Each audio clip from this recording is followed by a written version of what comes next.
انسان بھی عجیب ہے، جس چیز کے لیے منع کرو اسی طرف جاتا ہے، روکو اسی طرف جائے گا۔ جو چیز نہیں ہے اس کی تلاش میں جستجو میں رہتا ہے، جو اس کے پاس نہیں ہے دوسروں کے پاس ہے، وہ یہ چاہتا ہے کہ یہ تمام تر چیزیں اس کو مل جائیں۔ دوسرے کے پاس کیوں ہے، میرے پاس کیوں نہیں ہے؟ یہ ایک انسان کی جبلت میں، سرشت میں یہ چیز شامل ہے۔ اور اگر اس کے پاس 99.99% چیزیں موجود ہوں، سہولتیں موجود ہوں، لیکن 0.01% جو موجود نہیں ہے، وہ یہ چاہے گا کہ وہ بھی اس کو مل جائے۔ اور اسی طرف سے انسان کو اگر بہکایا جاتا ہے، لالچ دی جاتی ہے، تو اسی طرف سے دی جاتی ہے تاکہ وہ لالچ میں آ کر دوسرا شخص جیسا چاہ رہا ہے ویسا کام کر سکے۔ دیکھیے سادہ سا ایک واقعہ ہے۔ حضرت آدم علیہ السلام اور حضرت اماں حوا علیہ السلام کا جنت کا آپ دیکھیے، اللہ تعالیٰ نے جنت میں ان کو کہا گھومو پھرو، کھاؤ پیو، ساری سہولتیں حاصل تھیں، آسائشات حاصل تھیں، بس ایک درخت کی طرف جانے سے منع کیا اور کہا کہ اس کا پھل نہ چکھنا، لا تقرب هذه الشجرة فتكون من الظالمین۔ یہ اللہ تعالیٰ نے کلام پاک میں فرمایا کہ اس کی طرف نہ جانا۔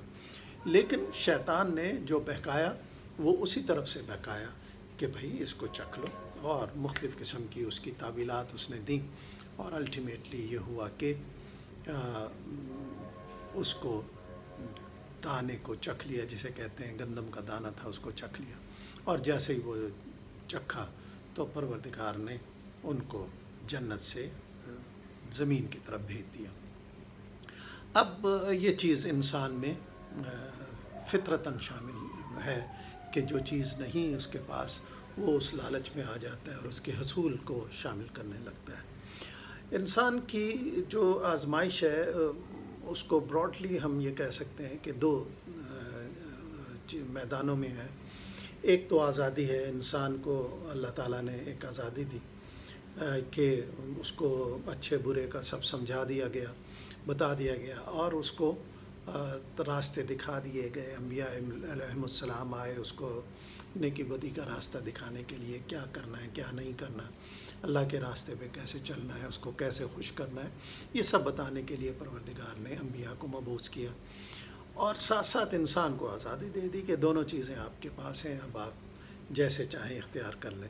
تو انسان اس آزادی سے آج کل ہم دیکھتے ہیں اکثر اس سے ناجائز فائدہ اٹھاتا ہے، کیونکہ فوری اسے کوئی سزا نہیں ملتی، تو لہٰذا وہ یہ سمجھتا ہے کہ جو کچھ کام وہ کر رہا ہے وہ بالکل ٹھیک ہے، اور اس خوش فہمی میں وہ مبتلا ہو جاتا ہے کہ وہ جو غلط طریقے سے بھی چیزوں کو حاصل کر رہا ہے، اور اسے فوری کسی قسم کی کوئی سزا نہیں مل رہی، وارننگ نہیں مل رہی، ایڈمونش نہیں اسے کیا جا رہا، تو وہ یہ سمجھتا ہے کہ سارا ٹھیک ہے، اور اس کی جو اس نے حاصل کیا اس کی وجہ سے وہ ایک پورا آسائش زندگی بسر کر رہا ہے۔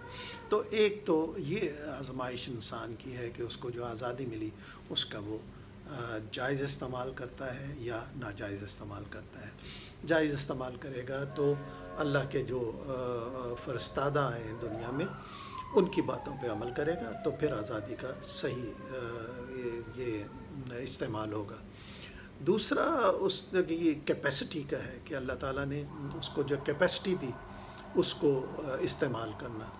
اب انسان کے پاس اب تک تو کہتے ہیں جو پیمائش کی گئی کہ کوئی بھی انسان اپنے جو دماغ ہے اس کا 10% حصہ بھی استعمال نہیں کر سکا۔ تحقیق کچھ ایسی ہے، تو اتنی بڑی پوٹینشل انسان کے پاس اللہ تعالیٰ نے دیا ہے۔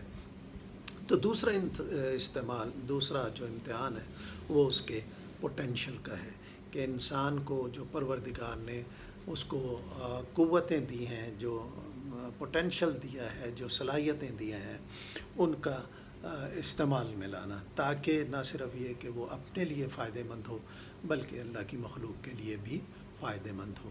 یہ دو میدان ایسے ہیں جس میں انسان کا امتحان ہوتا ہے۔ انسان کو اپنی آزادی کو صحیح استعمال کرنا چاہیے، اور اپنے پوٹینشل کو زیادہ سے زیادہ استعمال کرنا چاہیے، اور یہ سب کرتے ہوئے کسی لالچ کا شکار نہیں ہونا چاہیے۔ اگر وہ لالچ کا شکار ہوا پھر تمام محنت رائگاں ہو جائے گی اور وہ اپنے امتحان میں ناکام ہو جائے گا۔